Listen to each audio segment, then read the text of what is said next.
I'm done. I let you out. I gave you a chance. I've given you numerous chances. Saying that anybody's trying to make you look bad, I don't have to go to the past. I let you out. You don't make it 8 days. And now I have you involved in a crime that involves pointing a gun at another person. Court does call the case. People versus Jalisa McDow. On behalf of the people, Your Honor. Asli Bashir on behalf of Jalisa McDow.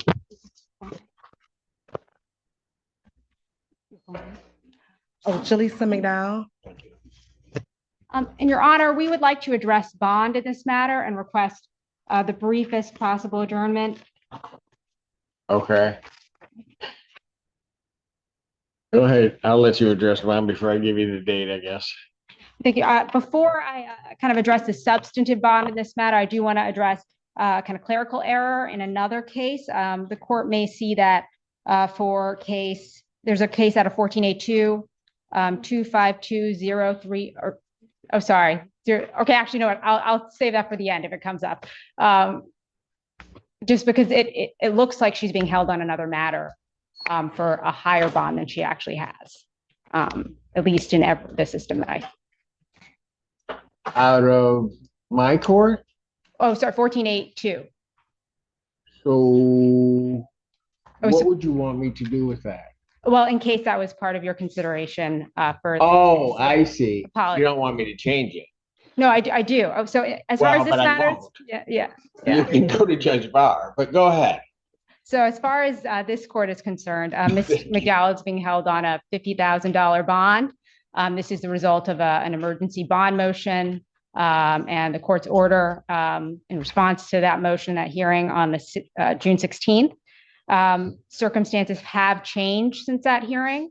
My understanding is at that time, the complaining witness was residing very close to where Ms. McDowell resides.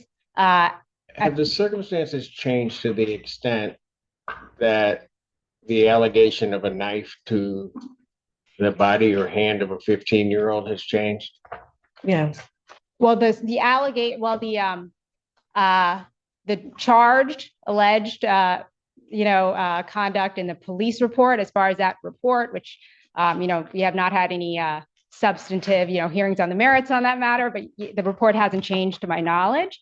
But we have stood mute on that matter. Yeah, screenshots. Yeah, and we do. I mean, we are gathering discovery on the matter, and I would say in terms of the kind of concerns related to bond about Ms. McDowell being close to the complaining witness, I do believe that the complaining witness, I understand, is residing in Detroit with her grandmother. She no longer resides next door to Ms. McDowell. I got her move. Ms. McDowell also she's been in custody for 15 days on this matter. She is willing to go on GPS tether. She has, support in the court. She has a coworker and friend who is here today. Her sister was planning to be here today, but was not able to.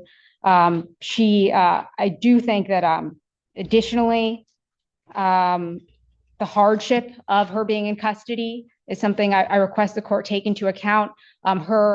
She's concerned about the security of her residence. She's been informed that there has been potential vandalism and potential people breaking into her home while she's been out. No one else is officially residing there. Ms. McDowell has there's no allegations of Ms. McDowell trying to contact the complaining witness. There's no allegations that she's been making jail calls. She has no intention of contacting the complaining witness in this case, and she understands the seriousness of that.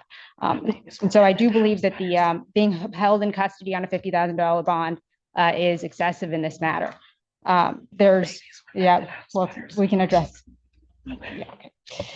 You're saying the bond I set was excessive? Well, at present, given the current circumstances, which have changed, the information you had before you then is not the same as the information as it is now. Of course, I would not question the court's judgment. But specifically, because of the potential hardship to her and the concerns about her home, the concerns about the fact that she is no longer anywhere near, she won't be anywhere near the complaining witness. And, she has already been in custody for 15 days. The final matter is, she has, she works as a supervisor at her workplace. She's been there for 5.5 years. She is very concerned about, her job. And so I would request, that she be able to be released to work. I understand that one of the release conditions includes a GPS tether. She's happy to go on a GPS tether and follow any conditions this court thinks are appropriate for her to be released. But if the court would consider, her. Where are the other 2 children? My kids were left at Yes. home attended for 2.5 weeks, sir.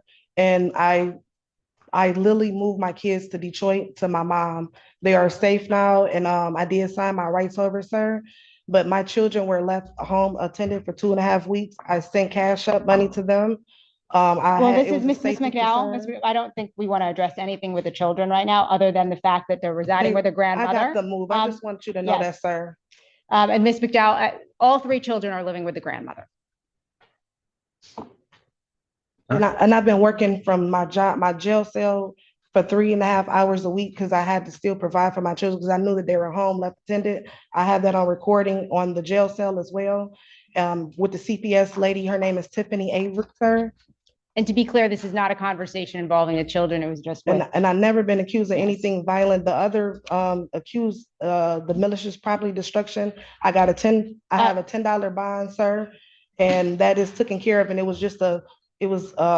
you prosecuted her rapist, and that was the Ms. McDowell, I think if you can just hold off on saying, I think we'll address anything. I just wanted to speak up for myself, sir, because I'm not a criminal, sir, and I really, really do need to go to work, sir.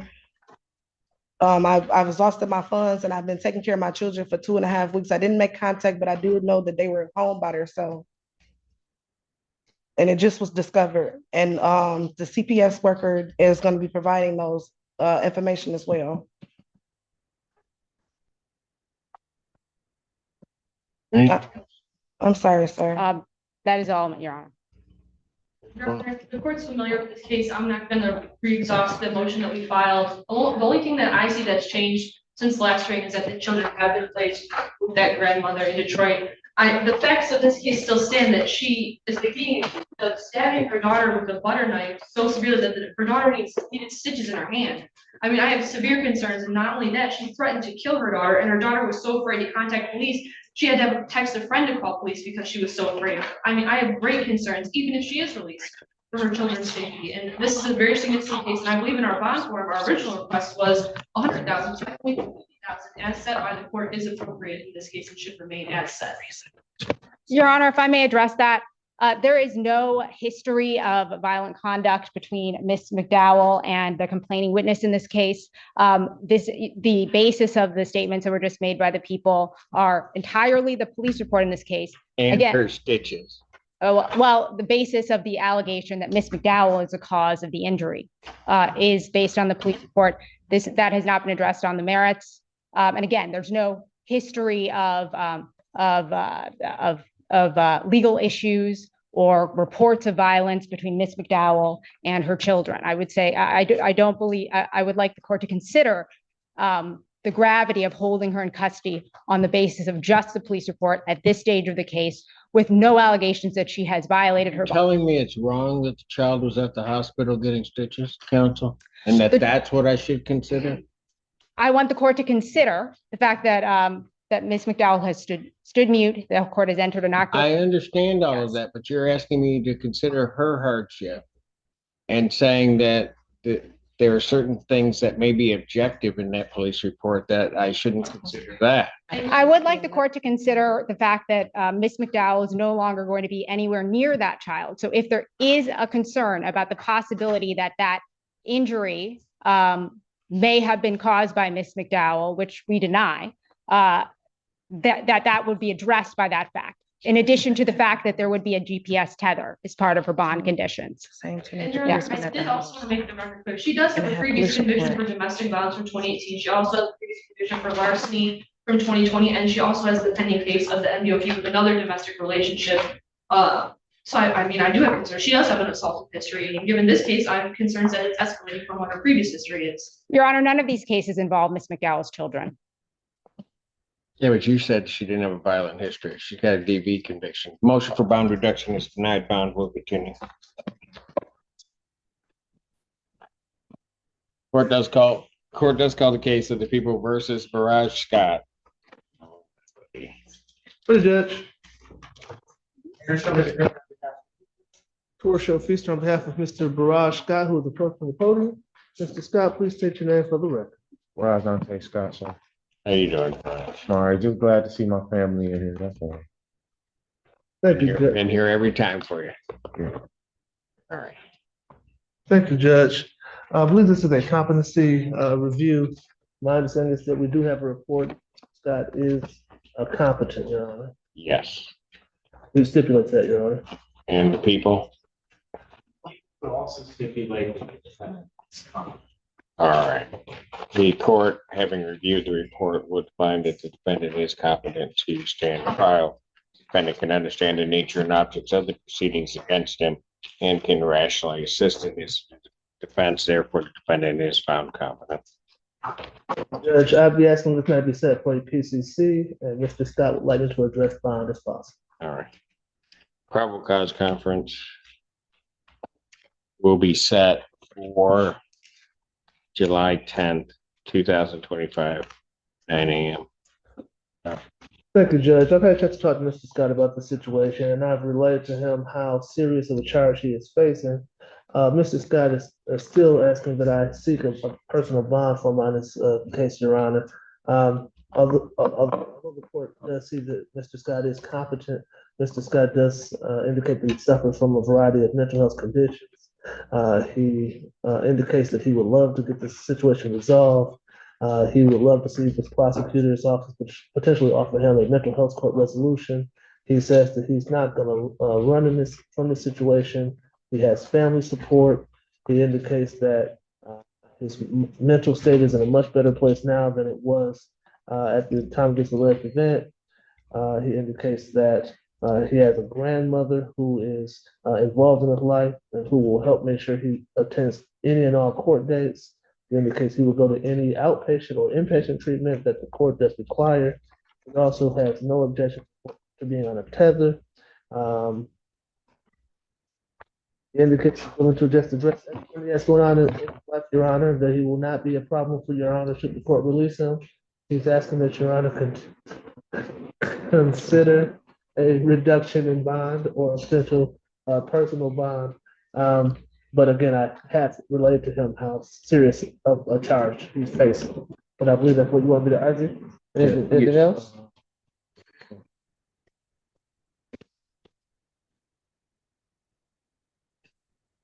Mr. Scott says that he's on his medication now, and he's obviously much better when he's on his medication than he is when he's off his medication, and he will stay on his medication should the court allow him an opportunity to be released.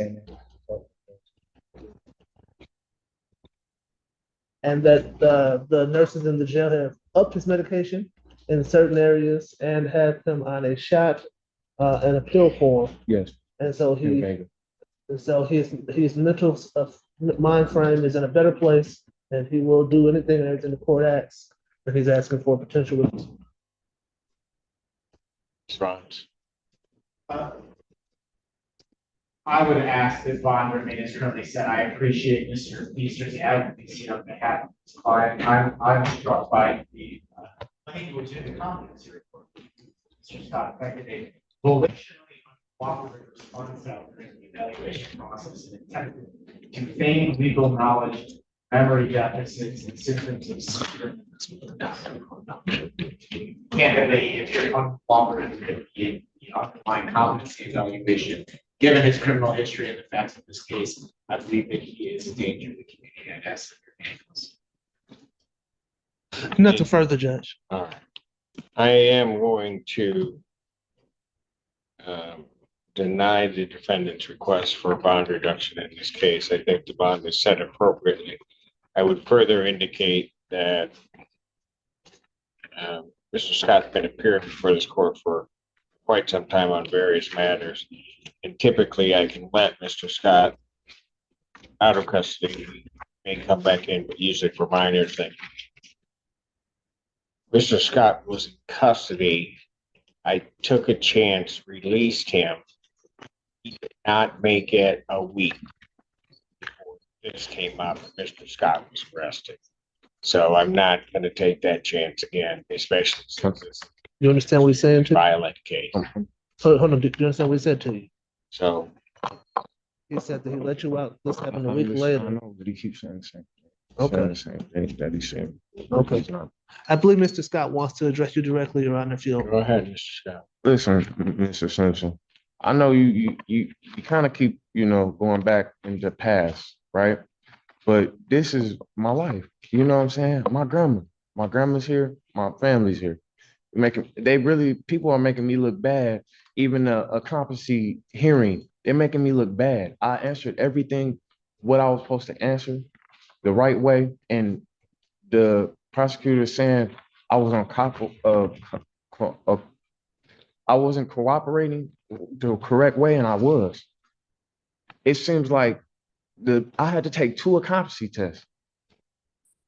And the first one, he just said what he wanted to say. I'm asking if you release me today, because I gotta go see Slay today. They said if I do get released, they're gonna follow the same recommendations you will follow if they put me on tether, if they put me in, you never put me in no classes. You never ever put me in no classes or try to do anything like that. I want my days to be filled. If I'm on tether and I have a curfew, I want my days to be filled. I be with my auntie, stuff like that. I go to classes. I go to Don Farms. I need this. I need help. I have a drug problem. I never addressed it like this. But after my sister died last year, she died. She had passed away at 23. I went crazy. I didn't understand half of the things. She had heart failure. It's my grandma. She's 70 years old, something like that. What it happen if you keep me in here and then she just something Mr. happens? Scott, No, listen. Mr. Scott, no, you listen. No, you listen. But I'm done. I let you out. I gave you a chance. I've given you numerous chances. Saying that anybody's trying to make you look bad, I don't have to go to the past. I let you out. You don't make it 8 days. And now I have you involved in a crime that involves pointing a gun at another person. I'm done. what do you mean? Listen, Can you just let me motion for bond reduction denied, bond will continue. Thank you, Judge. But Go to you that. ain't let me speak Go though. to that, Mr. Scott. You ain't even let me speak.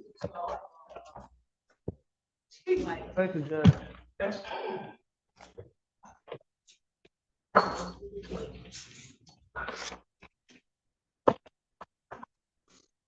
Keynes, Timothy Neal Keynes, 23R513178. Good. Go ahead. Okay, good morning, Your Honor. Alex Green IV, P82657, appearing on behalf of Timothy Michael Keynes, who's zooming in from the Wayne County Jail. Did you talk to the prosecutor about this one? I did not, because I have noticed that my client wishes to get some discovery, and I didn't see anything in the file. Okay. All right, Mr. Keynes, your name? Timothy Haynes. How long are you in custody there for on other cases? I have no clue. I'm waiting for my tether. This is holding me up for my tether. So I asked for a discovery for this case. Yeah, I don't have a problem. I hate to see you sitting in there all day. It's too bad you didn't show up for several days. It's too bad you didn't show up when you were supposed to. Give me a new date on the Rockwood case, Lisa. Judge, okay, I just want to be sure what we're doing here, because if we do discovery, Hold him up. this Mr. Green won't be here. It's gonna go back to Yeah, Set for a pretrial today. right. It's going to go back to Mr. Gaith. Okay, should we just have Mr. Gates talk to him today? It's on the docket for a pretrial. I don't know if they realize that.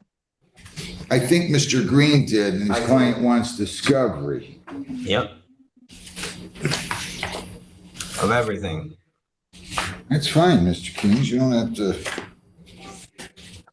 Well, I mean, it's not no one else's freedom. July 10th, 8:30. Well, I don't know what you mean by that. We're trying to accommodate you here. I don't have any problem with you adjourning it. Thank you. Does he have other holes? No, but this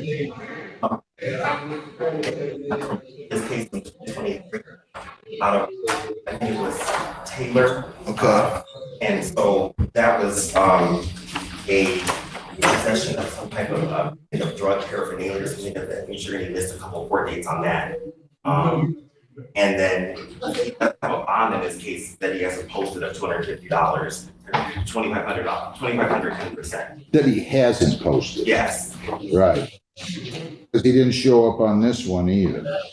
I didn't have that. Yeah, he was supposed to be here in 2023. What is all this yellow stuff all over this docket? Lisa? My grandkids got the crayons out. And do you have any idea? On the file? Anyway, July 10th at 8:30. Good luck, Mr. Keynes. We'll see you here then, okay? Yep. Thank you. Right. Okay, thank you, Your Honor. But So I stay here for another 10 days? I'm not letting you out. You didn't show up here for 2 years. The papers went to my house and my mom's Listen. house No, when I lived in Taylor. no. I'm not lowering your bond. I'm not giving you a personal bond. You've been playing with us. Okay? No. That's why I was questioning why you wanted to adjourn it, because you're not, unless you can post a bond, you're gonna be sitting there. And I don't know how else to I'm put it suing to those you. cops. I'm sorry? I'm suing those cops. This is Go ahead. horseshit. Go ahead. Show up in court. You would have had your day in court. You'd have been acquitted 2 years ago. I'm not gonna go on that. I could care less if you sue.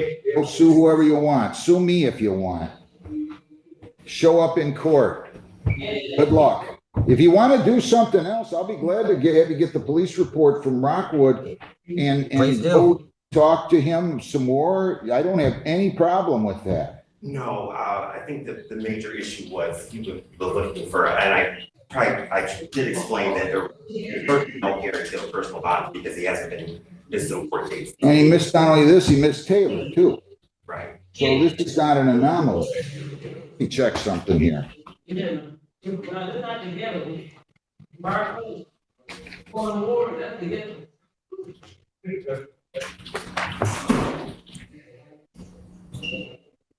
know, it never fails, it never ceases to amaze me, okay?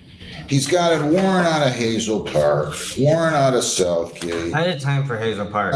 California, worn out of Taylor, another out of Taylor, another out of Taylor, another out of Taylor, another out of Taylor, another one out of Taylor. He doesn't show up on this for 2 years and he wants to talk to me about suing cops. Do whatever you gotta do. I don't know who you think you are. You must be running the Pentagon at least. Shut him off, Lisa. We'll see you here in a couple of weeks. I'm not gonna listen to this nonsense. All right. Thanks. Thank you.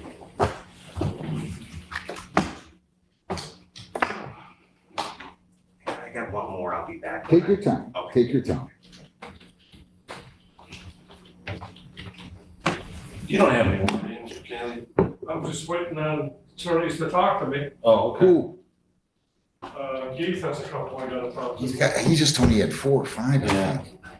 That's why we're giving the. I gave some of them to Green. How you doing, Judge? You all right? I'm doing fine. I get tired of hearing their nonsense. I mean, everybody else's fault. He's got warrants all over the county. Yeah. And it's everybody else's fault. He was living in Taylor and he didn't get his notices yet. You just heard how many warrants he has in Taylor. I mean, I feel bad he's sitting in there, but I'm not gonna give him a personal bond when he didn't show up here for 2 years and has 10 other warrants. I'm just not gonna do it. I mean. Did he plead or did he make it? No, they were saying they wanted discovery. Yeah, This is not good news for you. Come on up. You tested positive for marijuana. What are your bonds in these cases? All right. In 23 CR 905 and 907, ma'am, as you know, you are charged with the state jail felonies of forgery and fraudulent use of identifying information. And these are state jail felonies which carry with it up to 2 years in the state jail on each case. On your bonds, the first bond condition is do not commit a crime. That's the first bond condition of everybody's conditions on bond. You have tested positive for THC, tetrahydrocannabinol, marijuana. You have marijuana in your system. Thus, that is a crime of illegal possession of drugs. Her bonds are what? 10,000. They are revoked. Now they are doubled to $20,000 each. Plus, you must have a drug patch as a condition of bond so that we will be testing you constantly to make sure that you don't fall on the bad side and continue to make mistakes here. You're looking at up to 4 years in confinement on these two cases. You've got to deal with these responsibly. And this is not responsible behavior by failing to follow your bond conditions. And most certainly, you have to avoid drugs. That's crazy. We will tell Mr. Dusler about this. I want this set here. Can you have a docket tomorrow? Is that correct or not? Yeah. All right. I'm gonna add it tomorrow because I'm looking at these cases and the circumstances, and she admits to the crime. There's supposed to be an affidavit because the situation was. There were two co-defendants. One of them admitted it, and then at the last minute said that it was her idea. Trying to hook them Milton. On February 10th, I spoke. Because she was the Yeah, no, this isn't a debate. I'm going to read to you what the problem. thing was on a paper, but I'm telling you, You're going to interrupt me? no, I'm not. You're taken into custody. You're going to interrupt me? That's not the way to handle it responsibly. That's not the way. This isn't a debate. This, hold on. The probable cause affidavit signed by the officer states he spoke with you on February 10th. You provided a voluntary statement saying you're the one that picked up the identification cards outside of the gym and had the check in your possession. When confronted with the fact that the driver, the other person, confessed to signing the check, you told the policeman, told the officer, the driver only did that to protect you. So you admitted, you confessed to this crime. Now, the other one did too, but you were insisting she was wrong. She was covering for you. That's your fault. So that's what you're stuck with. That doesn't look good. But there's a responsible way to handle this. Everybody makes mistakes who are in this room, who come in. Just fix the mistake properly. Be responsible. There are proper ways of handling it. And number one is work with your attorney. But number two is don't commit crimes while you're on bond. Don't ever commit a crime, but being around drugs, even if you're around them, you need to run. If it's marijuana, you know what it smells like, you run away because you are required. You can be tested at any time under the eyes, all people on the bonds. Why you'd even get around it in the situation you're in is flirting with trouble. But we're going to put you back on the docket tomorrow to bring you up and see if get Mr. Dusler up here to deal and talk to you about how this might be something that can be disposed of in your best interests. Okay, that's what we want to do. But you got to be honest and follow the rules. And those are the same things I got to do. And that's the way you fix a mistake. Everybody makes a mistake. Me, you, we all do. It's how you deal with it. That's really the test of your character. Are you a good person? Then deal with it responsibly. Fix this. This is fixable. And that's why I'm bringing this thing back up tomorrow, that it might be able to get fixed tomorrow. Now, do you have stuff, private stuff that you need to get to your family or something? Because you're under arrest until you can post this bond and get a drug charge. And that's why it's going to probably not be tomorrow. That's why we're going to bring you back tomorrow. Yes, ma'am. Yes. Oh, yeah. I'm not letting you out when you have drugs in your system. I'm not letting you walk out of here. Well, no. You get work. The bailiffs are good people. They'll take care of all of that with you. But you've got to be, you're stuck here. So You've got to act more responsibly. So tomorrow, then you guys. We're going to bring you back tomorrow morning and hopefully try to resolve this. Thank you.